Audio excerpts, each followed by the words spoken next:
Bab 266 itu salahmu sendiri. Orang tua itu gemetar dan berkata dengan heran, saya berbohong kepada Anda. Bagaimana saya berbohong kepada Anda? Tidak perlu berpura-pura, saya seorang dokter. Saya dapat mengetahui apakah Anda sakit atau tidak dalam sekejap, tersenyum menghina. Dan aku tidak mengambil peralatan medis ketika aku keluar sekarang, dan kamu tidak bereaksi sama sekali. Begitu. Lelaki tua itu masuk rumah sakit, Lin Yu menyadari ada yang tidak beres dengan dirinya, dan alasan mengapa dia sengaja keluar bersamanya adalah untuk melihat trik apa yang dia mainkan. Dokter kecil, kamu benar-benar pandai bercanda. Mengapa saya, orang tua, berbohong kepada Anda? Keringat dingin mengucur di dahi lelaki tua itu, dan nadanya agak panik. Saya juga bertanya-tanya, apa yang Anda, orang tua, lakukan untuk berbohong kepada saya? Lin Yu menyipitkan matanya dan berkata dengan penuh minat, bukankah batukmu lebih baik sekarang? Matanya, tiba-tiba dia berbalik dan berlari menuju pintu masuk gang, sambil berteriak sambil berlari, Tuan Wan, saya menipu Anda untuk mendapatkan orang yang Anda inginkan, Tuan Wan. 7 atau 8 orang berkumpul di luar 2 gang, semuanya mengenakan pakaian olahraga berwarna hitam. Mereka memiliki tulang pipi yang tinggi, mata yang tajam, dan kapalan yang tebal di ruas jari mereka. Pria berjas perak lainnya adalah Wan Xiaochuan. Ketika dia mendengar panggilan lelaki tua itu, dia segera mencubit rokok di tangannya dan mengutuk, persetan, bukankah aku memintamu untuk membawanya ke sini? Saudara, kejar aku. Setelah itu, dia memanggil beberapa pria berbaju hitam dan bergegas keluar, karena takut Lin Yu akan melarikan diri.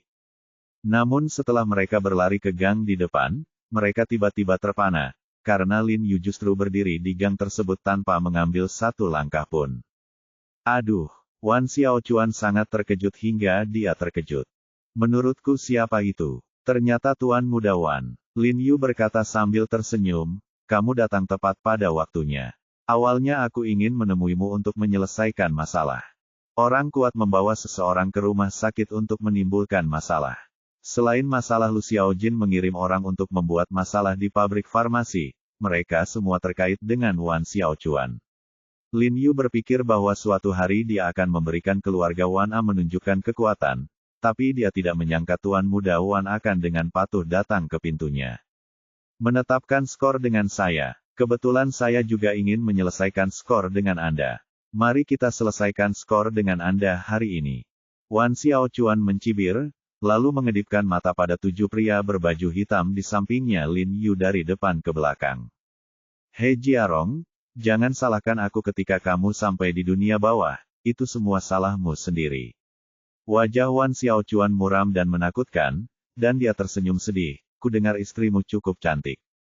Toko obatmu, orang yang meminum obatnya, jangan khawatir, aku akan merawat keduanya untukmu di masa depan. Wan Xiaochuan menjilat bibirnya saat dia berbicara, seolah-olah dia sudah melihat adegan dia berpelukan, satu sama lain. Apa? Tuan Wan, setelah mendengar apa yang Anda katakan, apakah Anda akan membunuh saya? Lin Yu tidak bisa menahan cemberut. Dia tidak menyangka keluarga Wan akan begitu kejam kali ini, dan bahkan ingin melakukannya bunuh diri. Tapi tidak apa-apa, dia tidak memiliki beban lagi di hatinya. Dan jika dia mengambil tindakan nanti, tidak perlu berbelas kasihan.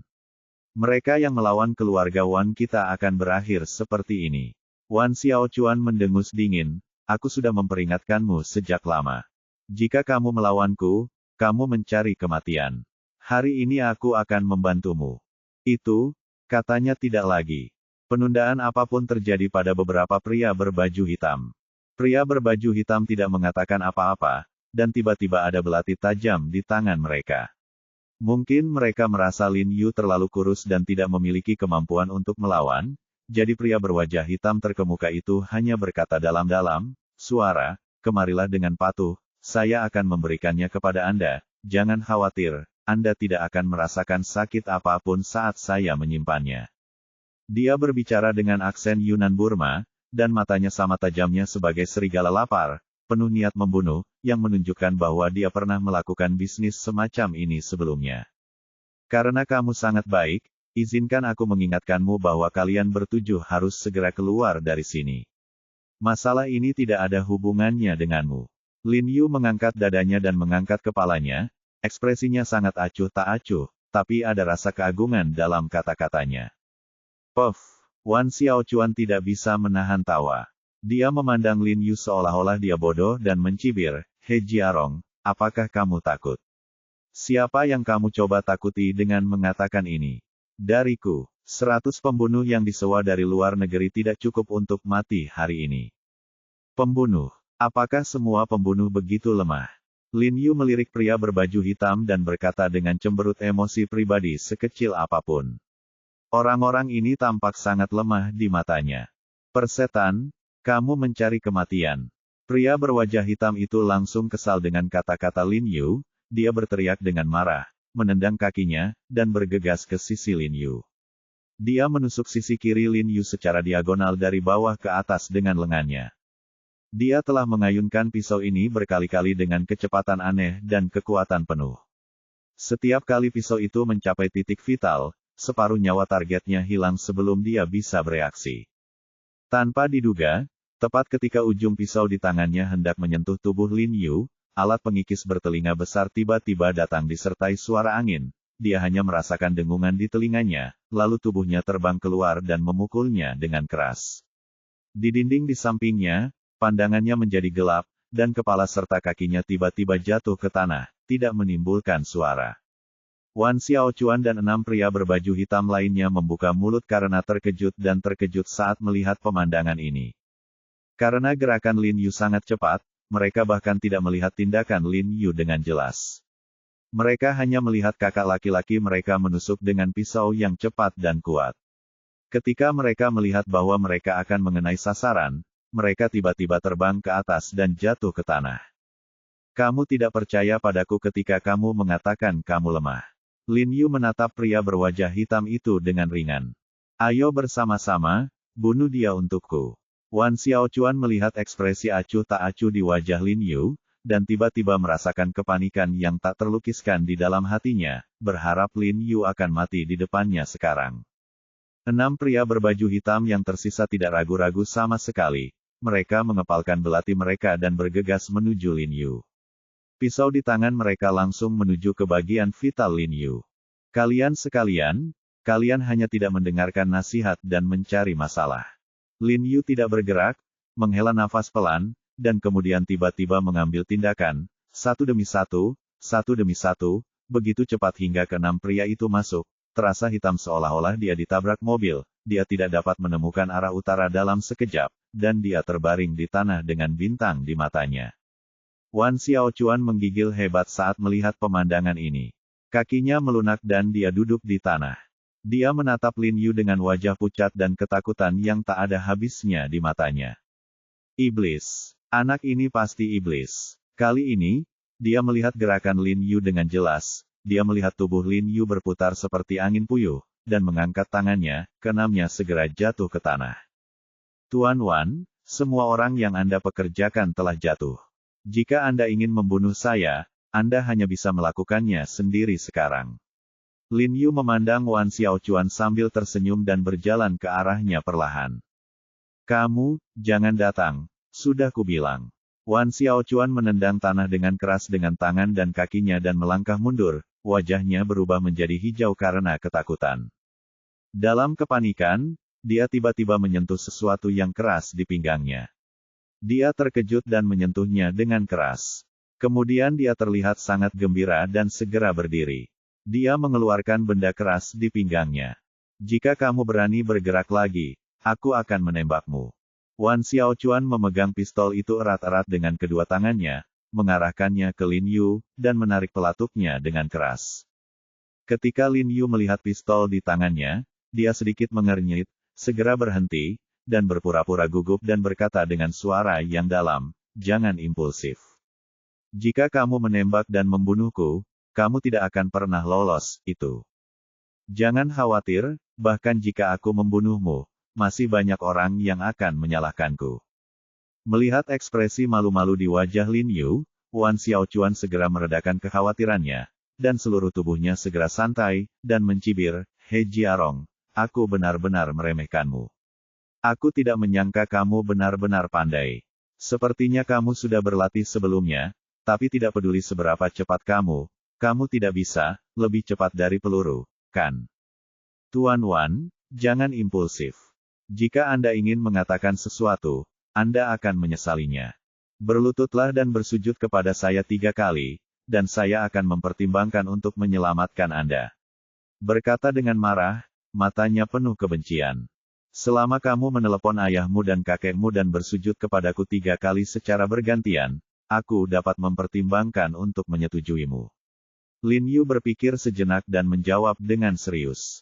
Jika kamu menyuruhku untuk menjadi sangat tangguh, aku akan membunuhmu. Setelah Wan Xiaochuan mengatakan itu, dia menarik pelatuknya dengan keras. Terdengar ledakan yang keras dan peluru ditembakkan dengan kecepatan yang sangat tinggi, mengenai milik Lin Yu perut. Lin Yu memunculkan senyuman sukses di bibirnya, menggerakkan kakinya sedikit, dan detik berikutnya dia muncul di depan Wan Xiaochuan. Kamu. Wan Xiaochuan sangat ketakutan sehingga dia memandang Lin Yu seolah-olah dia melihat hantu. Tuan Wan, sepertinya saya sedikit lebih cepat dari peluru. Sayang sekali, Lin Yu berkata sambil tersenyum. Aku akan membunuhmu. Wan Xiaochuan berteriak dengan sangat ngeri, dan kemudian mencoba menarik pelatuknya, tetapi Lin Yu sudah meraih tangannya yang memegang pistol, dan mematahkannya dengan kekuatan besar, hanya untuk mendengar suara secara bersamaan. Dengan 2 suara, gaba, yang teredam, Wan Xiaochuan tiba-tiba menjerit melengking, dan menyaksikan lengannya ditekuk pada sudut yang sangat aneh. Begitu Lin Yu melepaskannya, dia jatuh ke tanah, jelas pingsan karena kesakitan. Bagaimana kamu bisa pingsan pada saat yang begitu indah? Lin Yu menghela nafas, lalu membungkuk dan mencubit ujung hegunya. Wan Xiaochuan terbangun dengan suara, "Oh," diikuti dengan rasa sakit yang menyakitkan. Petik 2. Kedua lenganmu ini dapat dianggap sebagai pelunasan utangku. Selain itu, aku akan membantu Huang Haiping, yang dinonaktifkan oleh kakekmu, untuk membayar utangnya. Karena kamu telah melumpuhkannya, ya, kamu harus bertanggung jawab yang lain, tapi kalian tidak peduli dan tidak peduli. Lin Yu mencibir. Dia telah mendengar tentang masalah ini. Sikap berdarah dingin keluarga Wan Xiling jarang terjadi di dunia. Meskipun Lu Xiaojin melakukan banyak kesalahan, itu tidak ada hubungannya dengan Huang Haiping.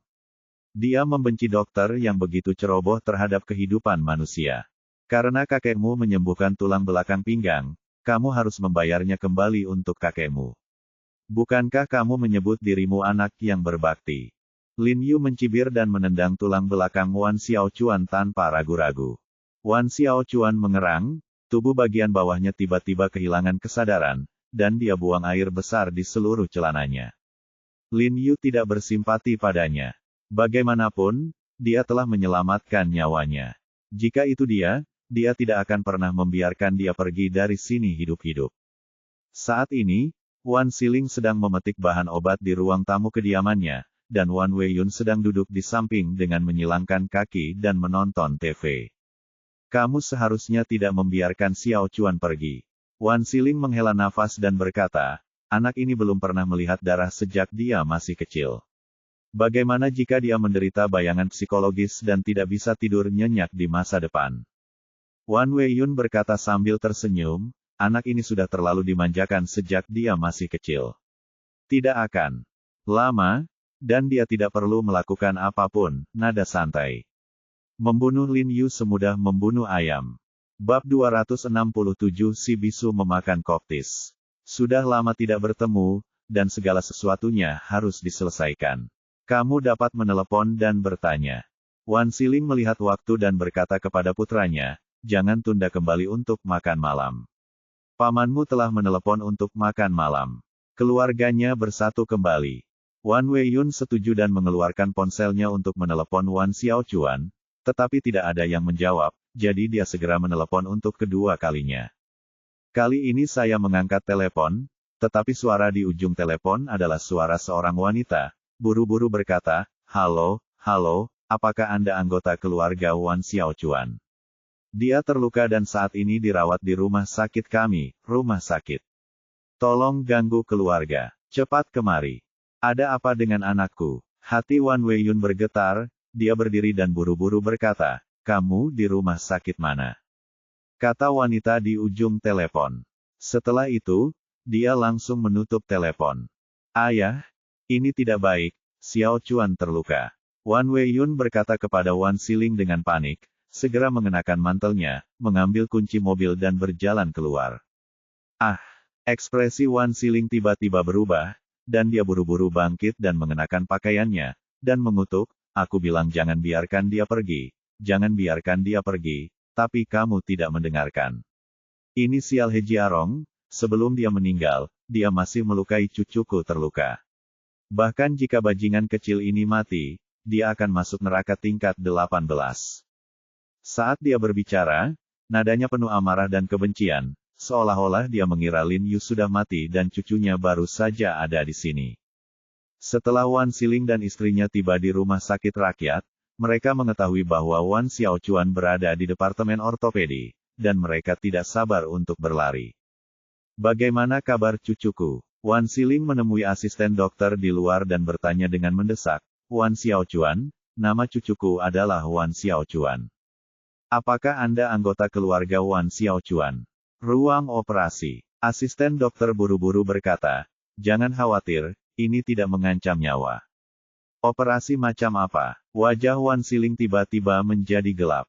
Dia mengira itu hanya luka kulit. "Kenapa masih ada operasi? Saya hanya seorang asisten dokter, dan saya tidak tahu situasi spesifiknya. Anda bisa bertanya kepada saya nanti kapan dokter yang merawat keluar setelah operasi." Petik 2. Bagaimana ini bisa terjadi? Bagaimana ini bisa terjadi? Wan Siling mengerutkan kening dan bergumam, agak bingung. "Ayah, jangan khawatir. Mungkin karena anak itu tidak patuh dan jarinya terluka ketika dia membunuh bajingan kecil itu." Wan Weiyun merendahkan suaranya dan mendengus dingin. Meskipun dia mengira Lin Yu sudah mati sekarang, tapi dia tetap membenci Lin Yu dalam-dalam. Wan Siling dan putranya menunggu di luar lebih dari 1 jam sebelum pintu ruang operasi dibuka. Dr. Guo, sang ahli bedah, juga mengenal Wan Siling. Ketika dia melihatnya keluar, dia meraih pergelangan tangannya dan berkata dengan cemas, "Xiao Guo, bagaimana kabar cucuku?" "Wan Lao, jangan cemas, Don, jangan cemas." Dr. Guo dengan cepat mendukungnya dan berkata dengan ragu-ragu, "Kamu harus menunggu saat aku mengatakannya." Jantung Wan Siling tiba-tiba berdebar kencang, dan firasat buruk muncul di hatinya. Dia membuka mulutnya, tapi tidak berkata apa-apa. "Dr. Guo, bagaimana kabar anakku? Kamu harus memberitahuku secepatnya." Tulang ulna di kedua lengan patah dan telah disambung kembali. Setelah istirahat dan pulih, masalahnya seharusnya tidak serius, tapi Dr. Guo menyeka keringat di kepalanya dan ragu-ragu. Ada sedikit retakan di tulang-tulang belakang pinggang, dan saraf di daerah pinggang telah rusak. "Tidak perlu operasi. Dalam hidup ini, saya mungkin tidak akan pernah berdiri lagi." Begitu dia selesai berbicara, Wan Siling tiba-tiba merasakan seolah-olah ada yang memukul dahinya dengan palu. Penglihatannya menjadi gelap, dan dia segera pergi ke rumah sakit. "Ayah, ayah." Wan Weiyun juga patah hati dan buru-buru pergi membantu ayahnya. Namun kakinya melunak dan dia terjatuh ke tanah dengan bunyi gedebuk sambil memegangi ayahnya. "Wan Lao, Wan Lao." Dokter termasuk Dr. Guo buru-buru mengulurkan tangan untuk membantu Wan Siling dan Wan Weiyun. "Cucuku, cucuku." Wan Siling berdiri tegak, kedua matanya yang keruh pucat, berlinang air mata, dadanya naik turun, dan dia jelas kehabisan napas. "Ayah, ayah." Wan Weiyun juga menitikkan air mata. Hatinya seperti pisau, dan dia menahan rasa sakit dan turun ke dadanya untuk ayahnya. Setelah beberapa lama, Wan Siling menjadi tenang, duduk di kursi di dekatnya, menggelengkan kepalanya dan menghela nafas, menyeka air matanya, dan bergumam, "Apa yang sebenarnya terjadi? Apa yang sebenarnya terjadi?" Petik 2 tanda tanya. "Apakah Anda mengirim anak saya ke sini?" Mata Wan Weiyun memerah dan dia merobek kerah Dr. Guo. "Itu polisi." Dr. Guo gemetar ketakutan. Dia tahu kekuatan keluarga Wan, dan itu bukanlah sesuatu yang dia, seorang dokter muda, mampu untuk menyinggung perasaannya. Dia buru-buru menjawab dengan jujur, mereka masih di luar pintu setelah kami mengirim mereka ke sini. Saya tidak tahu mengapa dia pergi sekarang. Petik 2. Cepat, hubungi wakil direktur Zhang dan cari tahu apa yang terjadi. Wan Xiling terluka dan marah. Wakil Biro Zhang yang dia bicarakan adalah wakil biro dari Biro Keamanan Umum dan koneksi dari keluarga Wan mereka. Wan Weiyun telah menyapa wakil biro Zhang ini sebelumnya. Jika terjadi sesuatu yang membunuh Lin Yu kali ini, biarkan dia tolong dengan beberapa perencanaan. Wan Weiyun segera menghubungi nomor telepon wakil direktur Zhang dan bertanya dengan mendesak, "Wakil direktur Zhang, apakah Anda tahu tentang anak saya?" Tentu saja, mereka sudah menelepon polisi. Bagaimana mungkin saya tidak tahu? Dia berkata, "Ini rumah sakit tempat saya mengirim putra Anda. Panggil polisi." Siapa yang menelepon polisi? Siapa lagi yang bisa melakukannya? He Jiarong. Wakil direktur Zhang berkata dengan dingin. Dia, He Jiarong. Tubuh Wan Weiyun bergetar hebat, ketakutan, dan dia berkata dengan cemas, bukankah dia sudah mati?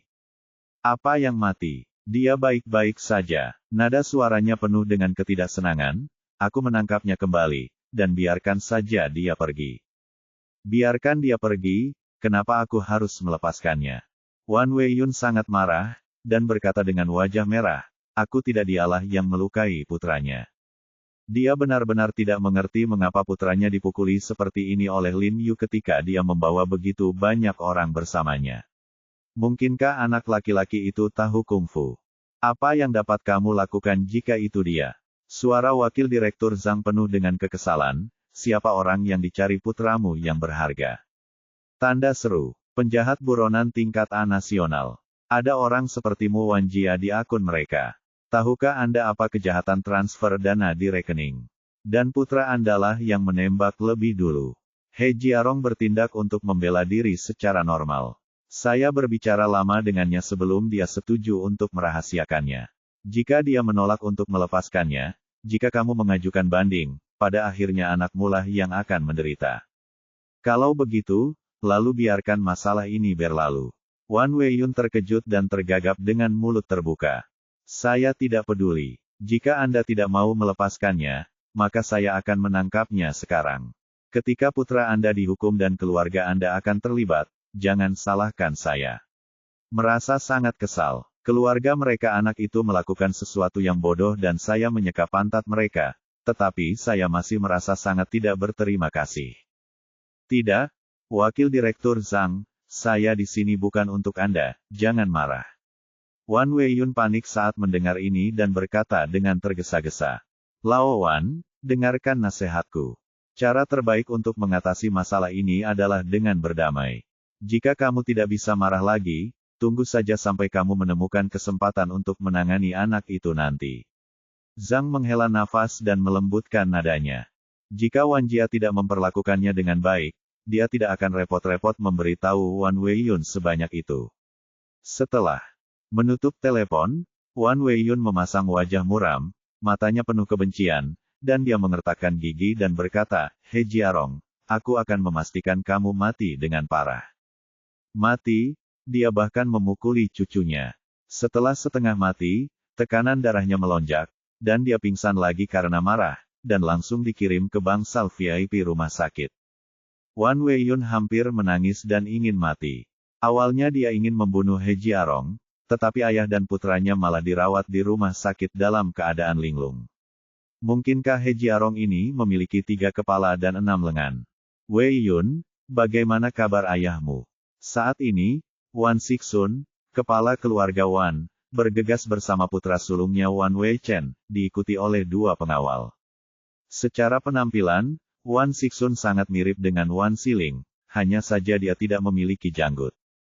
Dia berusia 70-an dan berjalan dengan penampilan yang kuat, yang sangat konsisten dengan gayanya yang kuat dan tegas dalam dunia bisnis. Paman, kakak laki-laki tertua, kamu di sini, kamu harus membuat keputusan untuk ayahku. Wan Weiyun tidak bisa menahan tangisnya saat melihat paman dan kakak laki-laki tertuanya. Weiyun, jangan terlalu bersemangat, bicaralah pelan-pelan jika ada yang ingin kau katakan. kata Wan Sixun sambil mengerutkan kening. Setelah Wan Weiyun menjelaskan sebab dan akibat dari masalah tersebut kepada Wan Sixun mengerutkan kening dan memarahi. Kamu bingung? Bagaimana kamu bisa melakukan ini? Tidak bisakah kamu menemukan seseorang yang dapat diandalkan? Bukan karena Wan Weiyun menyewa seseorang untuk membunuh Lin Yu, tapi karena orang yang dipekerjakan Wan Weiyun terlalu tidak bisa diandalkan. Bagaimanapun, dia telah melakukan hal semacam ini selama bertahun-tahun dalam bisnis. Setelah berbicara, wajahnya menjadi gelap, matanya penuh dingin, dan dia berkata dengan suara dingin, He Jiarong ini benar-benar sombong dan sombong di usia yang begitu muda. Dia berani menyentuh keturunan keluargaku. Aku akan melakukannya. Dia dipotong-potong dengan 1000 pedang. Ayah, bagaimana kalau aku mencari seseorang untuk menangani anak ini? Wan Weichen berkata dengan dingin. Kita tidak bisa melakukannya selama ini. Mari kita tunggu sampai badai reda. Wan Sixun mengerutkan kening, lalu tiba-tiba menjadi santai, seolah dia sudah punya rencana. Setelah Lin Yu keluar dari kantor polisi, dia langsung kembali ke rumah sakit, merasa sangat puas. Kali ini dia melenyapkan Wan Xiaochuan, yang dapat dianggap sebagai penindasan yang parah terhadap kesombongan keluarga Wan, memberitahu mereka bahwa dia juga tidak mudah untuk ditindas. Karena wakil direktur Zhang membujuknya untuk merahasiakannya, dia tidak perlu merahasiakan keluarga Wan, karena jika dia benar-benar ingin mempedulikannya, dia mungkin tidak mendapatkan keuntungan dari kematian keluarga Wan. Dalam beberapa hari berikutnya, benar-benar tidak ada pergerakan dari keluarga Wan kali ini. Namun, Lin Yu tahu bahwa ini hanyalah ketenangan sementara, dan Wan Jia pasti tidak akan membiarkannya pergi. Tapi dia tidak peduli. Jika Wan Jia benar-benar ingin mendapat masalah dengannya, maka dia akan menggunakan Wan Jia sebagai batu loncatan untuk membuat dirinya terkenal di ibu kota. Pagi itu, Tang Hao tiba-tiba menelepon Lin Yu, Tuan He, apakah Anda ada waktu luang di malam hari? Kementerian Perdagangan mengadakan pertemuan pertukaran bisnis dan mengundang kami, Rongkin Beauty, untuk datang. Saya ingin merepotkan Anda untuk menemani aku. Ayo pergi bersama. Di mana Suekin? Lin Yu bertanya-tanya, biarkan dia pergi.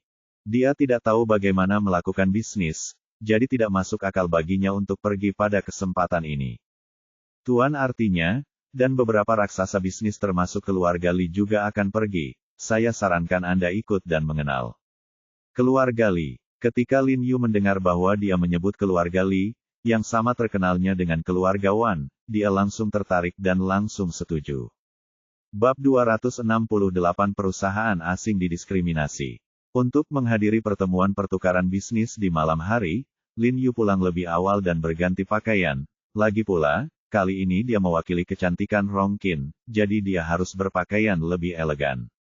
Tang Hao datang menjemputnya setelah pukul 5. Mengapa Tuan Sue kembali ke Qinghai? Apa yang terjadi? Oh, tidak apa-apa. Ada sesuatu yang terjadi di kantor pusat. Aku akan kembali dan mengurusnya. Aku akan kembali dalam beberapa hari. Tang Hao menjelaskan. Apakah pertemuan pertukaran hari ini diselenggarakan oleh Kementerian Perdagangan? Lin Yu bertanya dengan rasa ingin tahu. Iya, pertemuan pertukaran ini biasanya diadakan hanya 2 atau 3 tahun sekali, dan semua undangannya adalah perusahaan ternama. Fakta bahwa Rongkin Beauty bisa diundang ke sini kali ini menunjukkan bahwa Kementerian Perdagangan mengakui perusahaan kita. Hao Xinghe berkata dengan penuh semangat, dengan rasa bangga pada kata-katanya, dikatakan bahwa Wakil Menteri juga akan hadir secara langsung hari ini.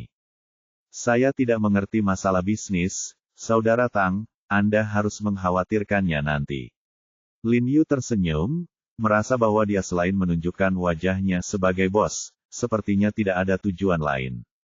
Setelah Tang Hao dan Lin Yu tiba di Hotel Four Seasons tempat pertemuan pertukaran diadakan, eksekutif senior perusahaan lainnya juga telah tiba. Mereka semua menyapa Lin Yu dan Tang Hao, dan kelompok itu masuk bersama. Berpakaian formal seperti mereka, banyak orang yang masuk secara berkelompok, tentunya dari perusahaan lain. Menurut Tang Hao, ada puluhan perusahaan yang menghadiri pertemuan hari ini. Semuanya merupakan perusahaan ternama dari berbagai kalangan di ibu kota. Menurut Tang Hao, Seluruh proses pertemuan pertukaran dimulai dengan Kementerian Perdagangan membuat ringkasan dan menguraikan garis besarnya, diikuti dengan pertukaran tanya jawab dengan perusahaan untuk memeriksa kekurangannya, dan kemudian makan malam, memberikan kesempatan kepada semua orang untuk berkomunikasi, dan mengenal satu sama lain. Tempatnya sangat luas, dengan puluhan baris kursi. Tiap baris kursi bisa menampung 2 kompi. Lin Yu memimpin sekelompok karyawan masuk dan langsung masuk. Sambil berjalan, dia mencari lokasi perusahaannya. Dia bertanya-tanya, "Hei, mengapa tidak ada perusahaan kami? Pernahkah Anda melihatnya?" "Tidak." Karyawan lain juga mengerutkan kening dan tampak bingung. Jumlah mereka 8 atau 9 dan puluhan pasang mata. Tidak mungkin mereka bahkan tidak dapat menemukan nama perusahaan mereka sendiri. Beberapa orang menemukan jalan ke depan, tetapi tidak dapat menemukan teman mereka. Lin Yu bertanya-tanya, "Saudara Tang, apakah Anda yakin mereka mengundang kami?" Petik 2. Diundang? Saya masih memiliki undangan di sini, kata Tang Hao dan segera mengeluarkan undangan itu dan melihatnya. Ini aneh. Lin Yu tidak bisa menahan senyum. Tidak apa-apa, saya akan bertanya. Setelah Tang Hao mengatakan itu, dia segera berjalan ke arah seorang wanita berjas formal hitam di atas panggung dan berteriak dengan lembut, "Sekretaris Lan." Yang lain, saya tidak tahu apakah dia melihatnya setiap hari atau sengaja pura-pura tidak mendengar, dan mengabaikan Tang Hao. Tang Hao harus menunggu dengan sabar sampai dia selesai menjelaskan masalah tersebut kepada orang lain, dan kemudian dengan hati-hati berkata, "Sekretaris Lan, saya ingin bertanya di mana Rongkin Meiyan kita duduk." "Rongkin Meiyan, kan?" Sekretaris Lan berkata dengan tenang. Dia melirik di Tang Hao dan berkata, "Baris terakhir." Setelah itu, dia mengabaikan Tang Hao dan berbalik untuk pergi. "Baris terakhir, Tuan He, kita berada di baris terakhir." Tang Hao berkata tanpa daya setelah kembali, "Itu tadi wakil sekretaris menteri. Dia bilang kita berada di baris terakhir, jadi itu seharusnya benar." Petik 2. Bagaimana mereka memulainya? Saya tidak menyangka perusahaan saya berada di baris terakhir, jadi saya hanya melihat ke depan, tetapi saya tidak dapat menemukannya setelah lama mencari. "Ah, baris terakhir jauh sekali, bisakah kamu mendengarku dengan jelas?" "Benar, pengaturan ini terlalu tidak masuk akal bukan? Sepertinya hanya perusahaan kecil yang berada di baris terakhir, kan? Kami, Rongkin Mei, Yan juga termasuk 3 besar di bidang kosmetik di Beijing, kan? Siapa yang Anda anggap remeh?" Semua karyawan langsung geram setelah mengetahui bahwa perusahaan mereka berada di baris terakhir. Semuanya tahu apa arti baris terakhir. Lin Yu juga sedikit mengernyit, sangat tidak puas. Bahkan jika semua perusahaan besar datang hari ini, kecantikan Rongkin tidak akan menjadi yang terakhir, bukan? "Hei, lupakan saja, ayo duduk dimanapun orang lain mengaturnya. Sebagai perusahaan non-lokal, alangkah baiknya jika diundang ke sini." Tang Hao segera meyakinkan semua orang sambil tersenyum. Memang sebagai perusahaan asing sangat ramai dikunjungi oleh perusahaan lokal dan departemen terkait, sehingga menurutnya suatu kehormatan besar bisa mengundang perusahaannya. Meskipun Chu Yunxi memiliki saham di Rongkin Beauty, hal ini jarang diketahui orang luar, dan bahkan jika diketahui, tidak akan banyak berpengaruh. Bagaimanapun, Rongkin Beauty bukanlah perusahaan milik Chu Yunxi. "Tuan Tang benar, sama saja apakah Anda duduk di depan atau di belakang. Bukankah ada stereo di aula sehingga Anda dapat mendengarnya dengan jelas? Ayo semuanya, duduklah," banyak dan meminta semua orang untuk duduk. Setelah semua orang di ruang konferensi hampir sampai, mereka menemukan bahwa sebenarnya ada banyak kursi kosong di depan mereka. Mungkin saja beberapa perusahaan memiliki lebih sedikit orang dari yang diharapkan. "Tuan He, mengapa kita tidak duduk di depan? Ada selusin kursi kosong di sana." Manajer Departemen Penjualan menyarankan kepada Lin Yu. "Tidak, saya tidak tahu bagaimana berbisnis. Tidak masalah di mana Anda duduk. Jika Anda ingin duduk, pergi dan duduk saja." Lin Yu tersenyum dan tidak menghentikan mereka, "Jadi Anda bisa duduk menghadap ke depan." Mampu melihat subtitle di panggung dengan lebih baik akan membantu mereka membuat catatan.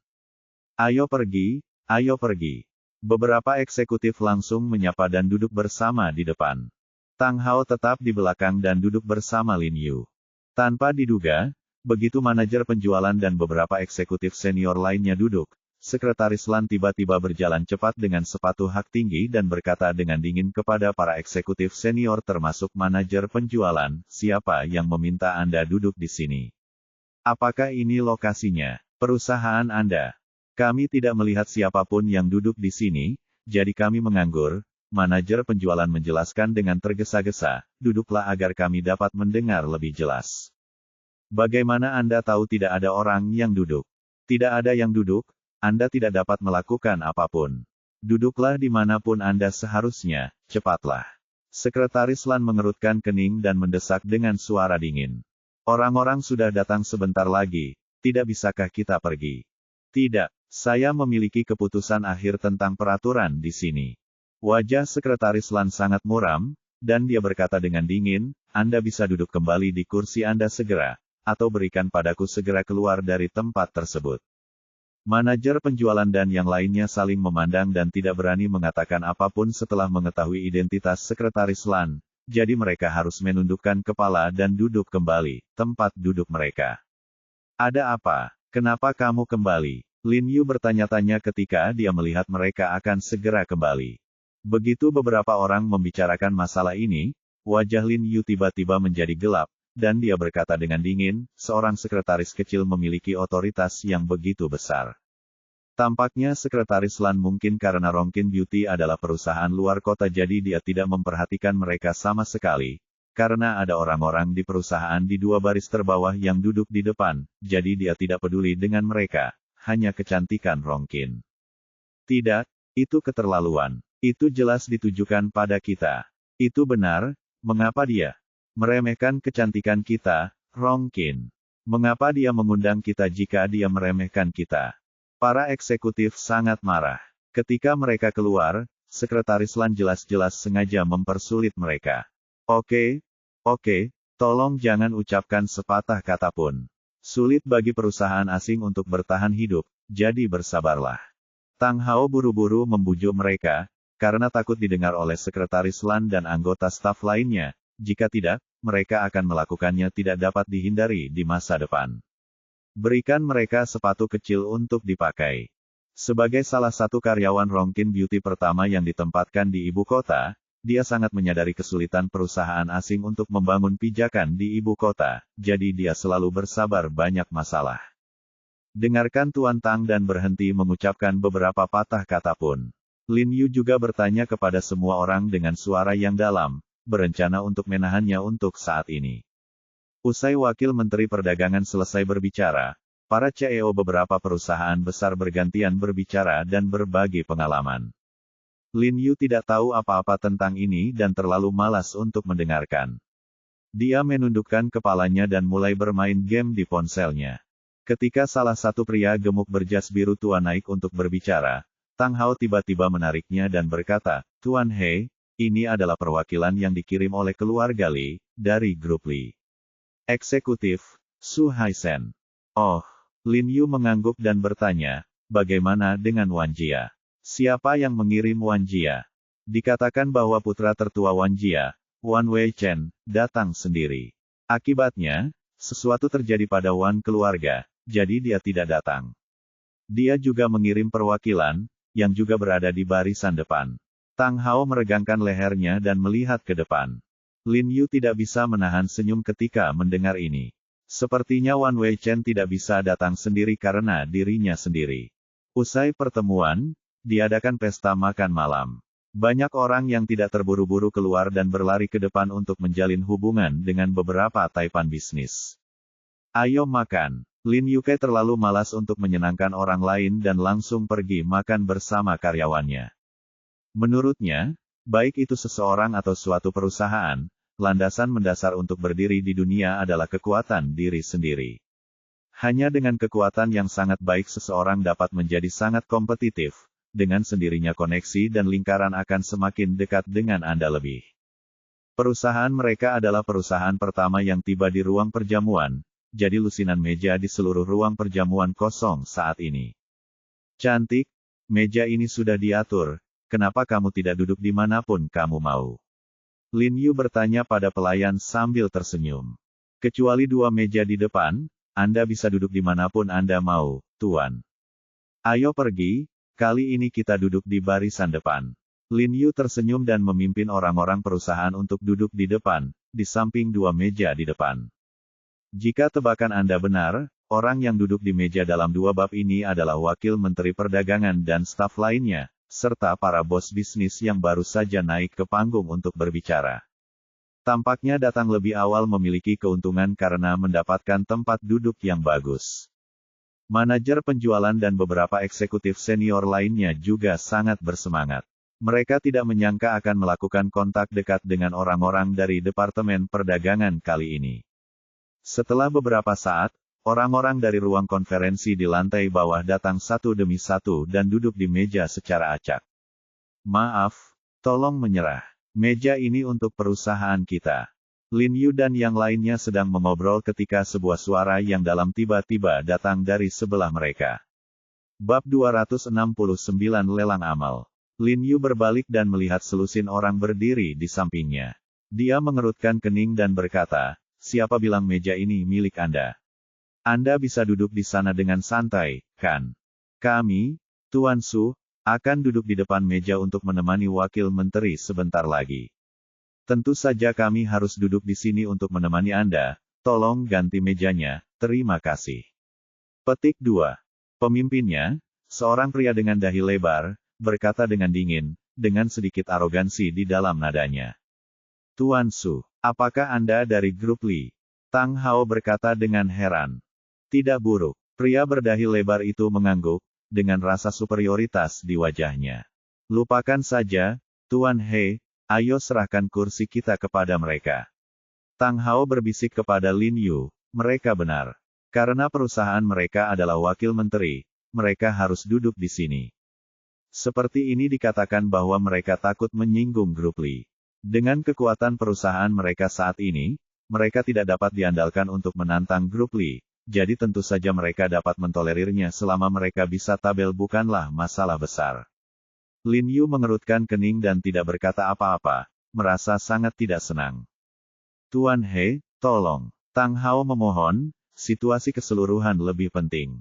Melihat ekspresi Tang Hao, Lin Yu tidak bisa menahan nafas, berdiri dan menyerahkan kursinya.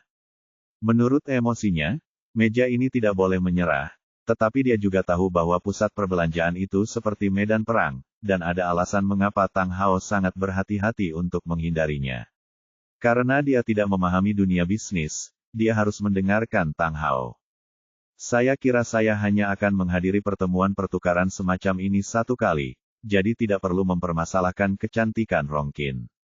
Namun, sebagian besar meja sudah terisi saat ini, hanya menyisakan 2 meja kosong di dekat pintu.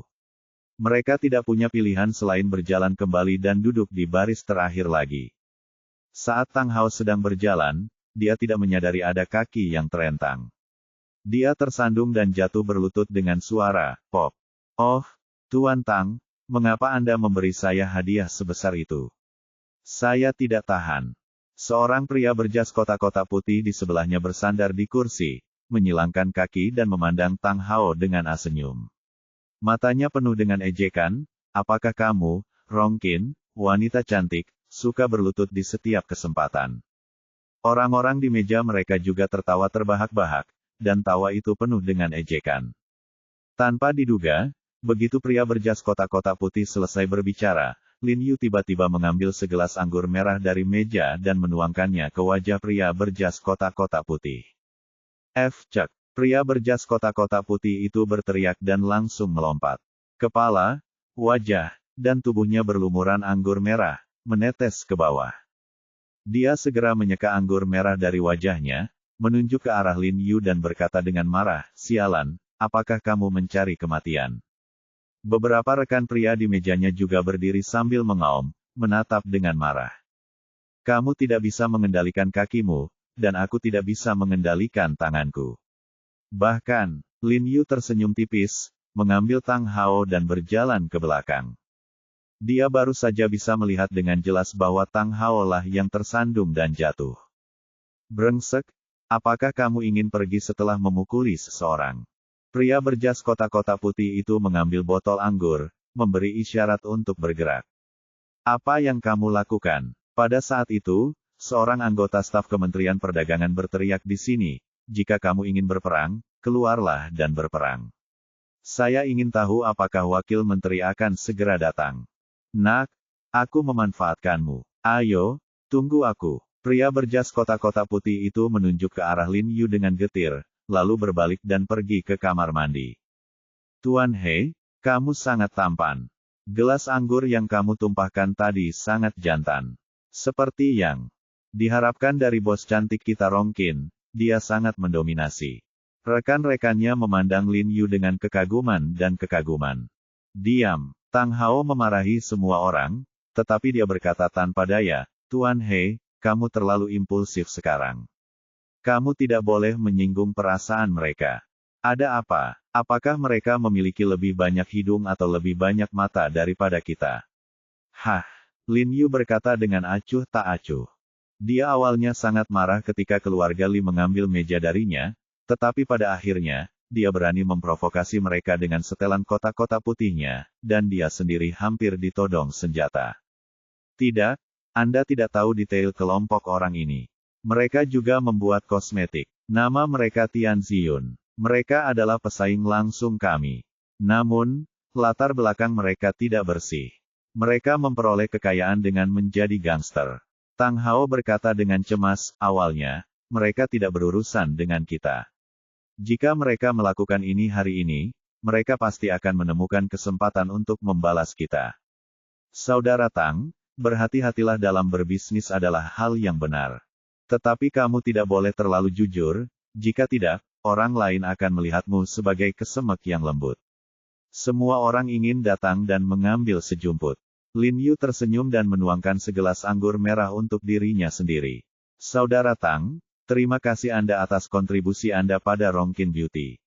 Ingat, meskipun Rongkin Beauty kami adalah perusahaan asing, tetapi kami beroperasi sesuai aturan, tidak perlu melihat wajah siapapun.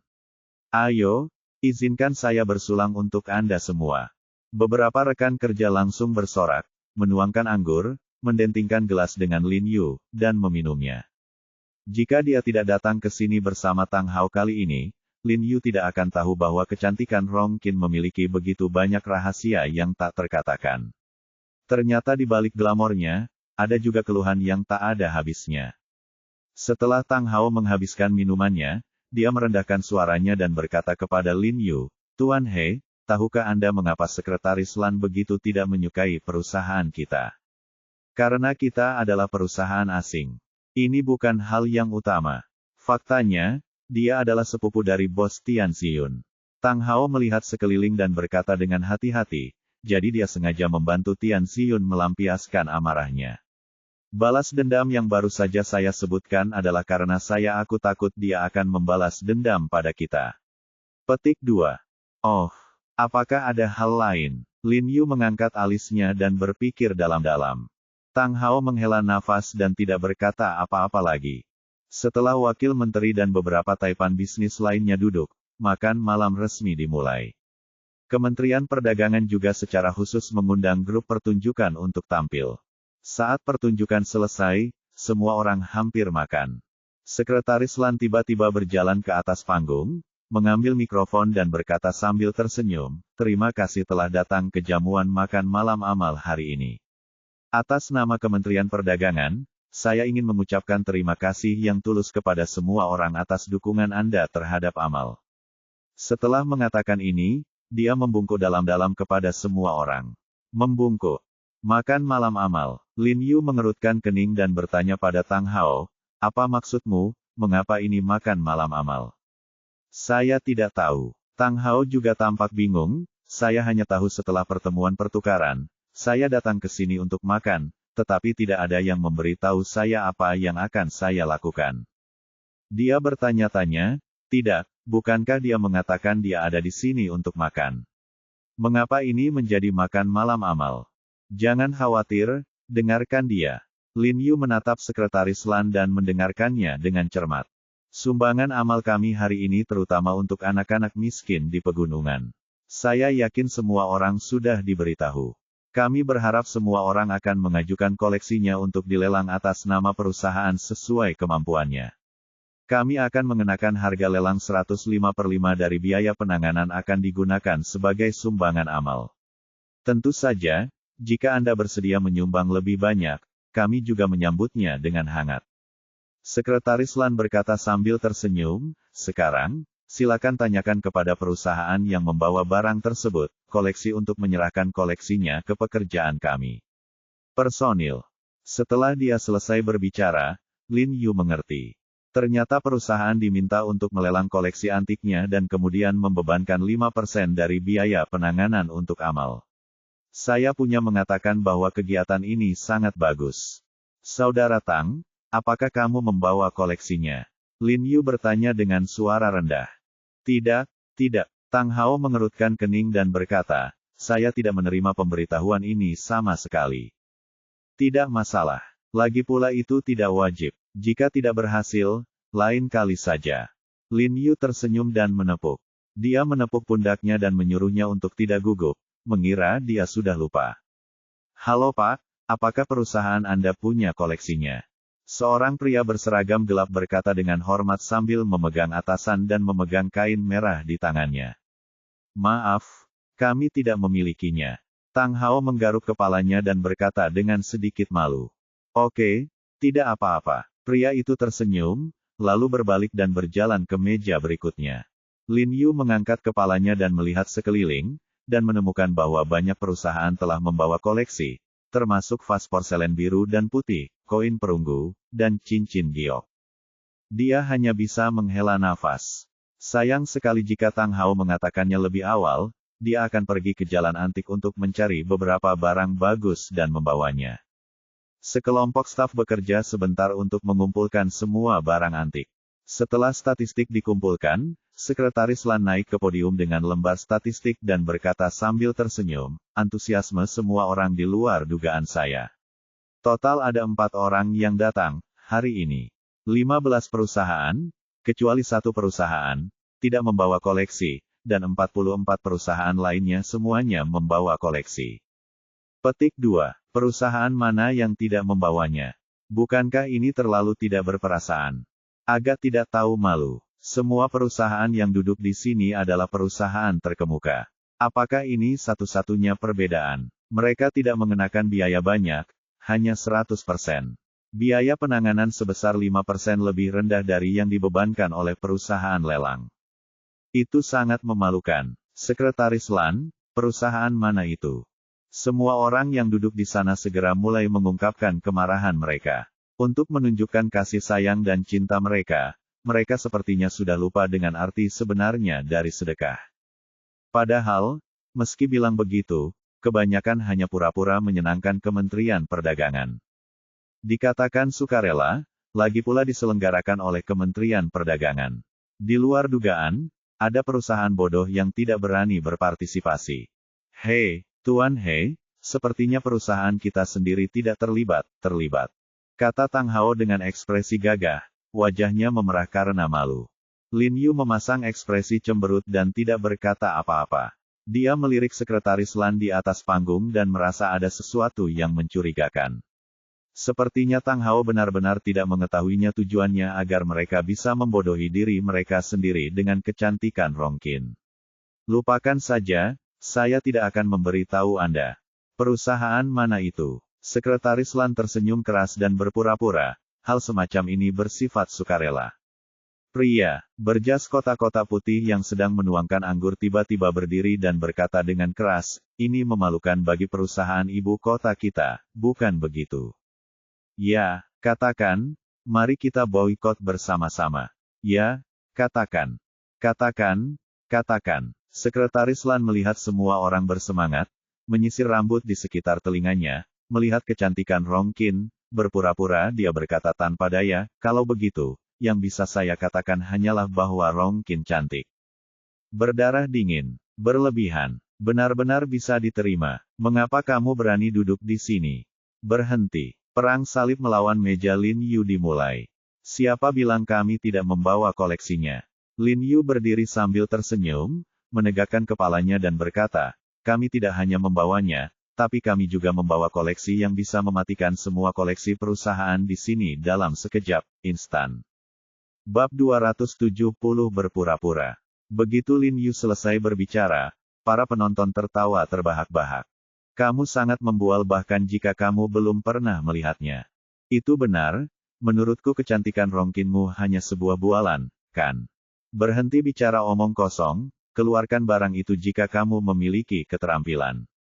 Sekelompok bos besar, para eksekutif senior perusahaan secara alami sangat tidak yakin ketika mereka mendengar kata-kata arogan Lin Yu, dan tidak bisa menahan diri untuk tidak berteriak kesal. Apakah Anda Tuan He Jiarong, kan?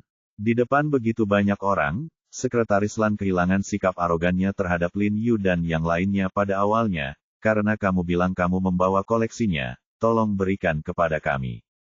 Setelah itu, dia mengedipkan mata pada seorang anggota staf di bawah panggung, dan anggota staf tersebut segera berjalan ke arah Lin Yu dan yang lainnya sambil memegang nampan.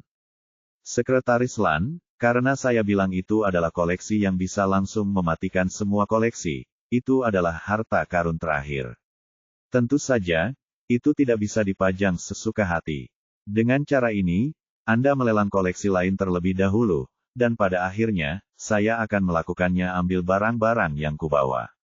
Bagaimana kalau keluar untuk dilelang? Lin Yu menoleh dan menatapnya sambil tersenyum, dan berkata dengan percaya diri. Tuan He, izinkan saya mengingatkan Anda lagi bahwa lelang kami bersifat sukarela. Meskipun Anda tidak membawa apapun, kami dapat memahaminya, tetapi saya harap Anda tidak berbohong. Meskipun Sekretaris Lan masih memiliki senyuman di wajahnya, tapi ada ujung tajam di matanya, dan nadanya cukup agresif, seolah-olah dia ingin segera merobek topeng Lin Yu, membuatnya diejek dan dihina oleh semua orang. Sekretaris Lan, apa yang Anda katakan terlalu berlebihan. Bagaimana saya bisa berbohong di depan begitu banyak bos dan wakil menteri? Bahkan jika saya berbohong, bisakah saya turun dari panggung? Lin Yu juga menyipitkan matanya berkata dengan suara dingin, Anda bertanya ini, apakah Anda sengaja mengincar kecantikan kami, Rongkin?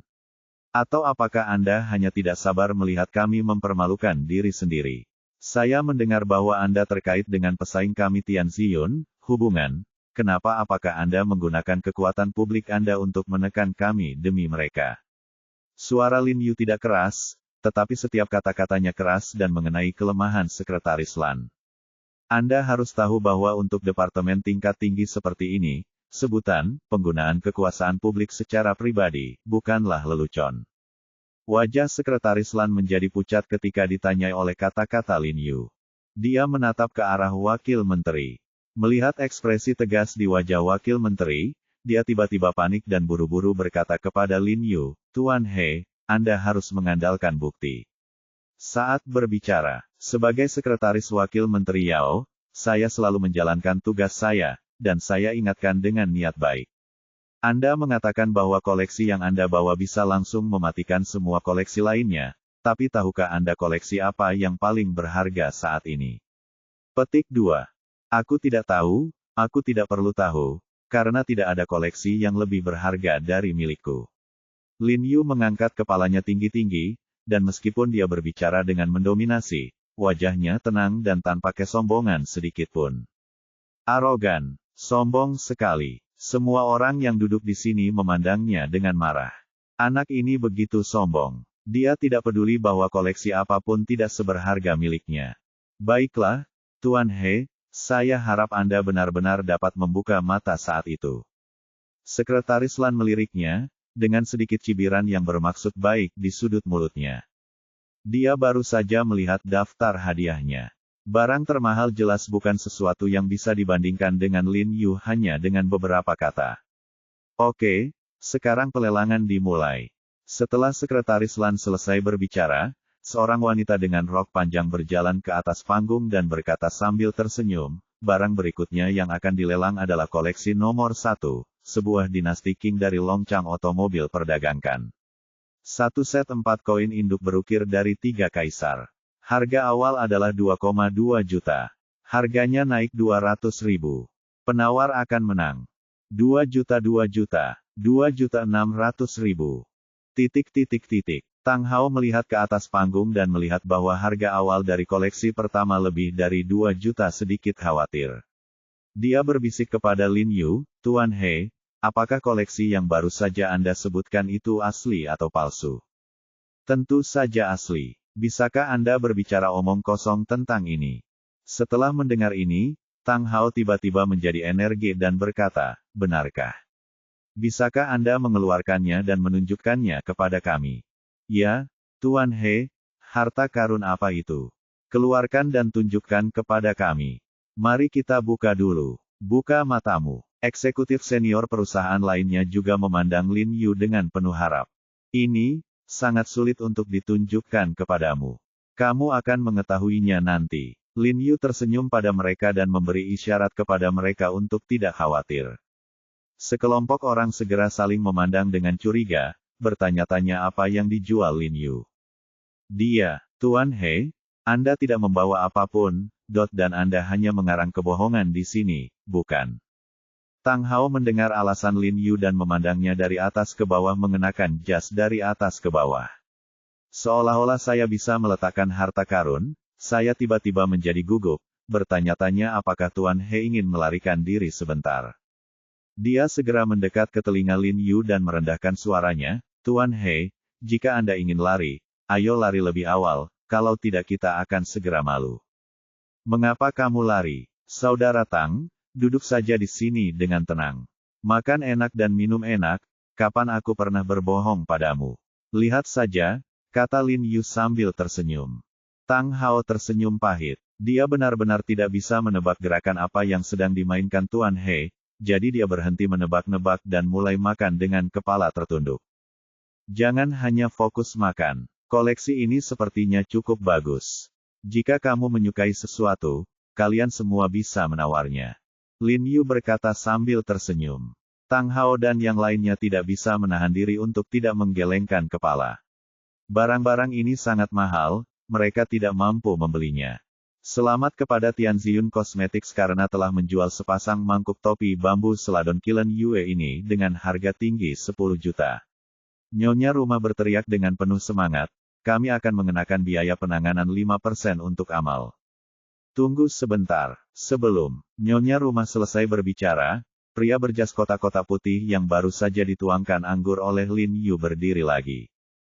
Begitu dia menyela, mata semua orang langsung tertuju padanya, bertanya-tanya apa yang akan dia nyanyikan. Pria berjas kotak-kotak putih tidak terburu-buru untuk berbicara. Dia merapikan pakaiannya dan berkata dengan kepala terangkat tinggi, saya pikir 5% terlalu rendah. Kami di Tianziyun selalu berkomitmen untuk amal dan ingin melakukan sesuatu praktis untuk anak-anak di pegunungan. Jadi saya memutuskan untuk menggunakan 40% dana lelang sebagai sumbangan amal kepada anak-anak di pegunungan. Dia mengatakan ini dengan penuh semangat, tetapi dia tidak tahu bahwa ini adalah yang pertama kali perusahaannya menyumbang untuk amal. Menyumbangkan uang untuk tujuan amal. Oke, begitu dia selesai berbicara, dia langsung mendapat tepuk tangan dari penonton di bawah, dan banyak orang juga yang setuju. Kami bersedia mengikuti teladan Tianziyun dan memberikan 40% dari harga lelang sebagai sumbangan amal. Kami juga. Sama, kami mengambil 50%. Kami juga bersedia memberikan 50%. Kementerian Perdagangan tersenyum bahagia saat melihat pemandangan ini. Dia memandang setelan kotak-kotak putih dengan pandangan setuju dan memuji orang-orang di sekitarnya. Lihat, semuanya, ini adalah pria yang memiliki hati nurani. Seorang pengusaha yang bersyukur dan bertanggung jawab. Dia benar-benar memberi contoh bagi seorang pengusaha sukses. Orang-orang di sekitarnya juga mengangguk, memuji semangat tanpa pamrih dari pria berjas kotak-kotak putih. Kamu benar-benar bisa berpura-pura. Beberapa karyawan di meja Lin Yu memutar mata dengan ekspresi jijik. Mereka sangat mengenal Tianziyun, bagaimana mungkin mereka tidak tahu tentang kejahatan yang dilakukan Tianziyun. Orang ini cukup pintar. Menghabiskan 4 juta untuk membeli bantuan wakil Menteri Perdagangan adalah hal yang bagus. Lin Yu berkata sambil tersenyum. Tang Hao melirik Lin Yu, yang memiliki tangan kosong. Dia dalam kebingungan. Dia tidak bisa menahan diri untuk tidak menghela nafas. Pada saat ini, Lin Yu tiba-tiba merasakan kursi di belakangnya digosok oleh seseorang. Dia tidak bisa menahan diri untuk tidak melihat ke belakang dan melihat bahwa pria dengan dahi lebar dari grup Li yang baru saja memintanya untuk berpindah meja kali ini, pria dengan dahi lebar juga menatap dengan dingin. Melihatnya, dia berkata dengan marah, "Apa kamu tidak tahu ini lorongnya? Kenapa kamu duduk jauh di luar? Bagaimana jika kamu menabrak seseorang?" Lin Yu tidak bisa menahan diri untuk tidak mengerutkan kening, merasa marah. Lorong ini lebarnya 5 atau 6 meter. Dia bersikeras menabrak kursiku. Apakah ini salahku? Apa yang harus aku lakukan? Aku duduk di sini tanpa bergerak sama sekali. Aku buta dan harus terbentur. Bahkan jika aku mati, itu tidak ada hubungannya denganku. Lin Yu memandangnya dengan ringan dan berkata dengan marah bahwa dia tidak akan membayar nyawanya. "Kamu," pria berdahi lebar itu berkata dengan marah, wajahnya memerah, "kamu memang perusahaan bajingan yang tidak bisa berdiri di atas panggung. Saya melihat betapa memalukannya Anda jika Anda tidak bisa memamerkan koleksi Anda untuk sementara waktu." Petik 2. Berhenti bicara omong kosong, cepat keluar dan lihat. Di mana wanita tertua? Su Haisen, yang sedang berjalan ke pintu bersamanya, tiba-tiba berteriak, dan pria berdahi lebar itu buru-buru keluar. Mereka berdua melihat ke arah pintu dan melihat tidak ada seorang pun yang ditemukan, sehingga mereka segera berjalan cepat menuju lift. Nona. Petik 2. Ketika Tang Hao mendengar apa yang dikatakan Su Haisen barusan, dia tidak bisa menahan diri untuk tidak menelan ludahnya dan berkata, "Apakah wanita tertua dari keluarga Li juga datang hari ini?" Mengenalnya, Lin Yuhe bertanya sambil meliriknya. Petik 2. Saya tidak tahu. Tang Hao dengan cepat menggelengkan kepalanya dan berkata, "Mungkin tidak banyak orang di sini yang mengenal wanita tertua dari keluarga Li. Mereka bahkan tidak tahu namanya." Lin Yu tidak bisa tidak bertanya-tanya. Jika Anda tertarik, bagaimana mungkin tidak ada yang mengenali bisnis keluarga besar seperti keluarga Li dan wanita tertua yang bermartabat? Karena ku dengar meskipun wanita tertua ini sangat pintar, dia tidak pernah terlibat dalam bisnis keluarga Li. Dia memiliki temperamen yang bebas dan santai. Dia selalu melakukan apapun yang dia inginkan. Tang Hao mengerutkan kening dan berkata, "Tapi aku dengar bahwa bos keluarga Li setelah kecelakaan dan koma, diagnosis dan perawatannya tidak baik. Orang tua dari keluarga Li memaksa putri sulungnya pulang dan terlibat dalam bisnis keluarga urusan keluarga Li padanya di masa depan. Kali ini dia datang ke pertemuan pertukaran untuk mengizinkannya datang ke sini dan berlatih." Nada suara Tang Hao tidak pasti. Dia hanya mendengarnya dari desas-desus. Keluarga Li dan keluarga Wan adalah yang terbesar di kawasan bisnis ibu kota, jadi ada banyak rumor tentang mereka setiap hari. Bos keluarga Li mengalami kecelakaan. Apa maksudmu? Lin Yu hendak bertanya ketika dia tiba-tiba merasakan seseorang menepuk pundaknya. Ketika dia melihat ke belakang, dia melihat sosok yang cantik, dan dia tiba-tiba terkejut. Apakah itu Anda? Petik 2. Tuan He, kami benar-benar ditakdirkan. Saya tidak menyangka Anda ada di sini. Apakah nyaman bagi saya untuk duduk di sini? Wanita dengan mata yang cerdas. Dialah yang ditemui Lin Yu di pesawat. Saat ini, Li Qianying masih sangat santai dalam balutan gaunnya, mengenakan rok dan kemeja berkerah raffle, namun tetap tidak bisa menyembunyikan kecantikan dan temperamennya yang luar biasa.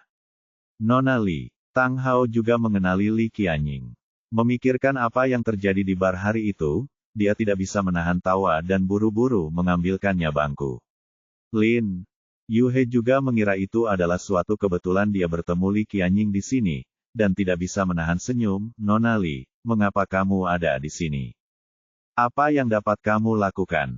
Sebelum Lin Yu setelah selesai berbicara, seseorang di luar Su Haisen dan pria berdahi lebar segera masuk. Su Haisen mengumpat dengan marah, "Saya meminta Anda mengirim seseorang untuk menjemput wanita muda itu keluar. Apakah Anda mengirim sekelompok pecundang?" Ya, aku lalai dalam tugasku." Lelaki berdahi lebar itu penuh tawa. Wajahnya dipenuhi keringat dingin. "Mengapa kamu tidak segera menelepon wanita tertua?" kata Su Haisen dingin. Ya, aku akan memukulmu sekarang juga." Pria berdahi lebar itu terus mengangguk. "Tidak perlu bertengkar, Paman Su. Aku di sini. Li Qianying, yang duduk di sebelah Lin Yu, tiba-tiba mengulurkan tangan dan menyapa Su Haisen.